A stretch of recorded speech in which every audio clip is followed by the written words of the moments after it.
ఎవరికి భయపడడు. రేవంత్ రెడ్డి కాదు, వాని జేజమ్మకు కూడా భయపడే సమస్య లేదు. ముమ్మాటికి ఒకటి మాత్రం పక్కా, ఈ కేసు ఇంతటితో మేము వదిలిపెట్టాం. నా క్యారెక్టర్ అసాసినేషన్కి బాధ్యులైన రేవంత్ రెడ్డిని ఆయన తొత్తులుగా పనిచేస్తున్న పోలీసులు కొంతమంది, అందరినీ కాదు, కొంతమంది పోలీసులు ఎవరైతే ఉన్నారో ఆయన తొత్తులుగా, ఆయన అడుగులకు మడుగులతో పనిచేస్తున్నారో వాళ్ళని నేను కూడా వదిలిపెట్టను. ఎందుకు వదిలిపెట్టను? ఎందుకంటే నా వ్యక్తిత్వం అననం చేస్తూ ఉన్నారు. లేని లింకులు అంటగట్టి, లేని రంకులు అంటగట్టి, నాకు ఇష్టం ఉన్నట్టు ఎవరెవరో యాక్టర్లకు లింకులు పెట్టి చిల్లర రాజకీయం ఏదైతే చేస్తున్నారో ఈ విషయంలో నేను మాత్రం వదిలిపెట్టను. మీరేదో ఇవాళ ముఖ్యమంత్రి హార్వర్డ్కి పోయిండు, ఆడ వచ్చిరాని ఇంగ్లీష్లో ఏం నేర్చుకుంటుండో ఏం తెచ్చిండో కానీ ఆయన వచ్చే వరకు టైంపాస్ చేద్దాము అని చెప్పి మీరు డ్రామా చేస్తున్నారు, మాకు తెలుసు.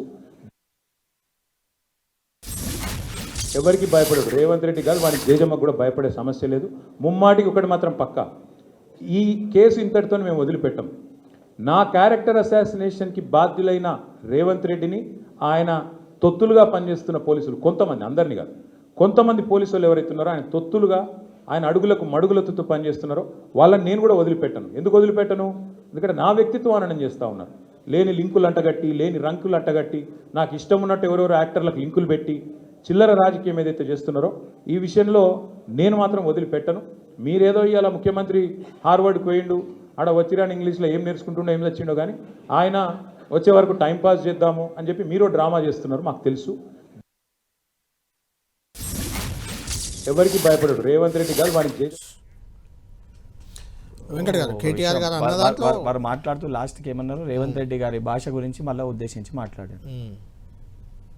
వారు మాట్లాడుతూనే వారికి డ్యామేజ్ జరిగిందని చెప్పి ముఖ్యమంత్రి గారి భాష గురించి హార్వర్డ్ పోయి ఆడు ఏం చేస్తారు వచ్చిరాని ఇంగ్లీష్లో అని చెప్పి మాట్లాడారు.